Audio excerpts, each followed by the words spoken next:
everybody, the Great Dino Ranger here again, back with another review. Recently got back from Target and found two great figures, the Hammond Collection Dr. Ellie Sattler and Track and Check Indoraptor. We're going to take a look at those for reviews before we keep on moving on with the Christmas stuff. So taking a look at the packaging for this Hammond Collection Ellie Sattler, I got this on clearance at Target, so it's basically the same packaging as what you got with the Dilophosaurus. Here you got the nice render of Ellie Sattler on the side, along with the Jurassic Park and Hammond Collection logos. This is my first Hammond Collection figure, so I'm really looking forward to how this goes. On the back, you got the Jurassic Park logo, showing this is from Jurassic Park. You got the render of the figure and a cool little bio here showing Ellie with a sick Triceratops. And it says, Dr. Ellie Sattler, after encountering a sick Triceratops on the Jurassic Park tour, Dr. Ellie Sattler takes a tenacious approach and digs deep to determine what is allying the distressed dinosaur. So I love that. I love these little bios. I love how it said tenacious because that's what Dr. Ian Malcolm described her as. And yeah, that's basically it for the packaging for this Hammond Collection figure. Let's go ahead and take a closer look at it. Alright, so here we have the Hammond Collection Dr. Ellie Sattler out of the package. And this is a really nice looking figure.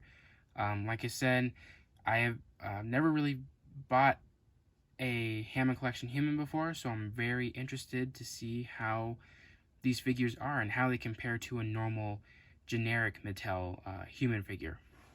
So by taking a closer look at her, she actually looks really cool. I'm glad I got a nice face. Sometimes you get ones with weird eye placements and stuff, but yeah, I got a pretty nice perfect head here. The hair is nicely sculpted, looks just like her hair as it was in the film. And then her clothing here, which is sculpted very nicely as well. I'm noticing this part of her jacket here is made of a softer rubber, so it's not just sculpted in, which I do know that is definitely a difference when compared to the Legacy Collection version. And yeah, the paint looks nice too, and as well as the sculpt. Like taking a look at her boots are nicely sculpted, each lace you can see, and then the lines in her socks, so nice attention to detail. And you got the nice sculpts on the pants or the shorts. And yeah, the sculpt looks nice, and the colors are nice too. Looks just like the classic Jurassic Park Ellie Sattler. And we'll move on to comparisons. Here is the original Ellie Sattler figure from Mattel. This is the Legacy Collection version. And just by looking at them, I'm spotting a few differences. Number one is obviously the hair color. The Hammond Collection has more of a yellow, more yellow hair, and this one was just a bit more kind of toned down, more, I guess, in a lighter tone. Another thing too is there is a lot more detailed sculpt in the clothing. So like with the Hammond Collection, you can see the nice individual folds and wrinkles in the sleeves as well as her coat here. And then this one, it's much more smooth and doesn't spot a lot of texture detail on it. Another thing too is the belt is painted differently. You can see the Hammond Collection's belt is a little bit more brown, and this one's more of a lighter brown. The gold seems to be the same, but pops more on this one. The Hammond Collection Ellie has a watch, and this one does not. So that is very interesting that Mattel didn't add it on their original. Though, of course, it didn't really mean anything to me at the time when I bought this, but, you know, accuracy is important when it comes to these figures. So if it has a watch, then that's good. It's perfect. The shorts have a little bit more of a texture detail than the original. And I believe, yeah, the shoes are slightly different. This one's a little bit more detailed. It pops more than this one. This one's a little bit more of a toned down color. So this one's a lot more, I guess, pale-like in color. This one's a little bit more bright and it just pops more. So that's really interesting to kind of compare both of these. And like I said, the coat is a softer piece that's literally laying on top of her body there, and this one is just sculpted on. And then another thing too is obviously articulation. You can definitely see One has wrist articulation and has the double joints on her knees, which we'll take a look at in a minute. But yeah, very interesting. And then obviously this one here has all the Mattel information on the back and this weird code number, and this one does not. So, oh, well, no, it has the Mattel logo, or yeah, Mattel logo up there, and then the code, but it's not as noticeable as on here. So, you know, that's pretty cool. And another thing too is, I guess the size. I'm not sure if it can show up on here or not. Maybe it doesn't, but see if I can align them perfectly here. The Hammond Collection Ellie is a shorter figure, which is very interesting. This one kind of seems smaller than this one, so that is very interesting for Mattel to do that. But yeah, so far the Hammond Collection kind of beats it out of the water. Before we get on to articulation, we'll check out her accessories here. First things first, it came with this leaf here. I forgot the name of this leaf, but she says it in the film. This is the leaf that she took on her Jeep ride to Jurassic Park when she first arrived at the island.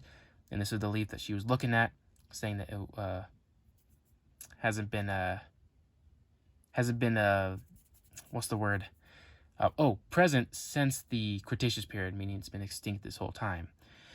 And obviously that's when Grant touched her head to look at the Brachiosaurus. So this is a pretty nice looking leaf for an accessory.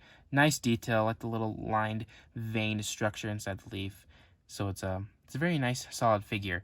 And she can also hold it too, if you can put the stem inside her hand.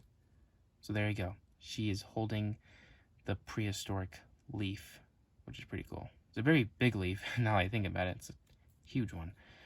But yeah, nice little leaf accessory there. And she also comes with two different arms, which can be interchangeable with the figure. So you can take off the other arms and replace them with these. These are the poop-covered arms.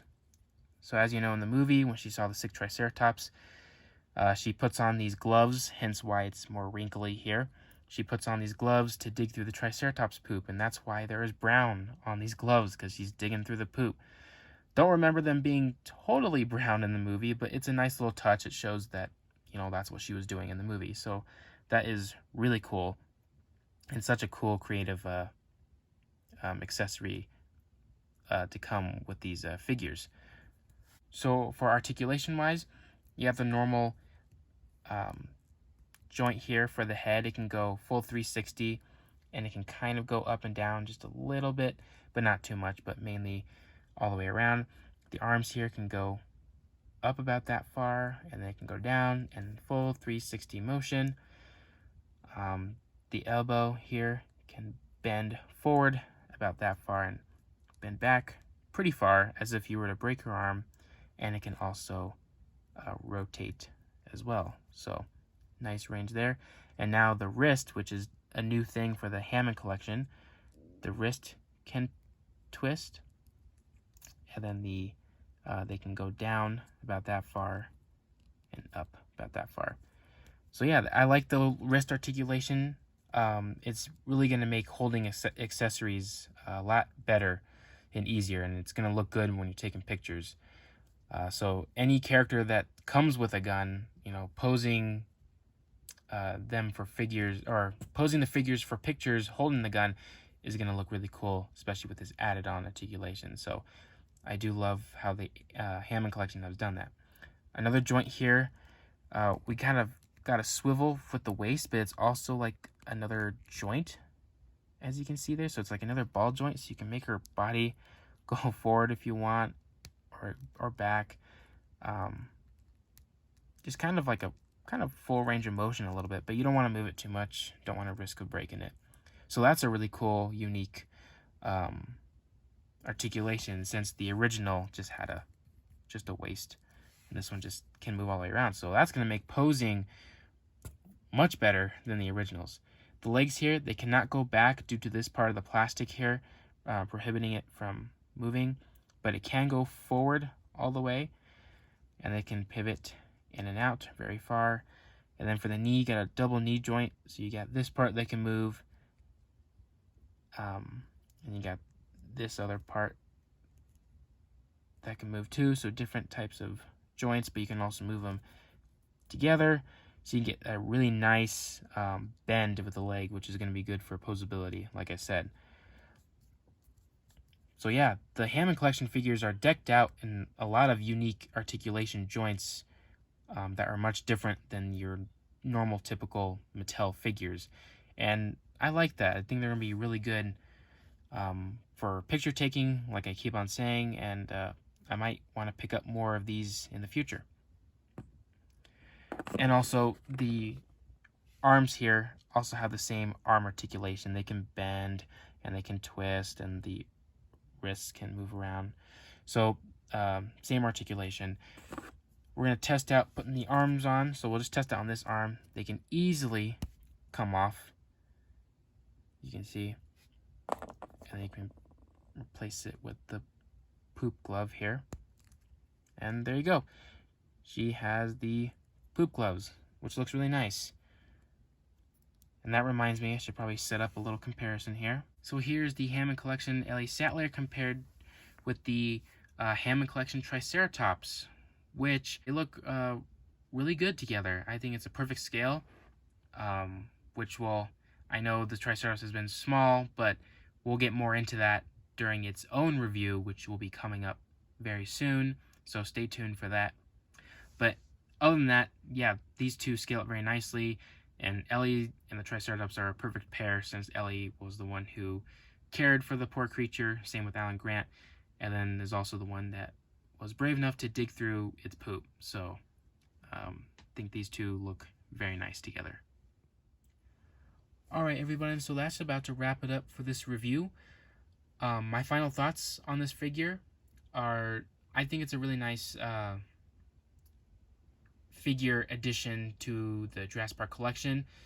I wasn't too sure about these Hammond Collection humans at first, but after taking a closer look at it in this review, I think these are actually worth buying because of the amount of detail when compared to their original releases, and just the amount of articulation.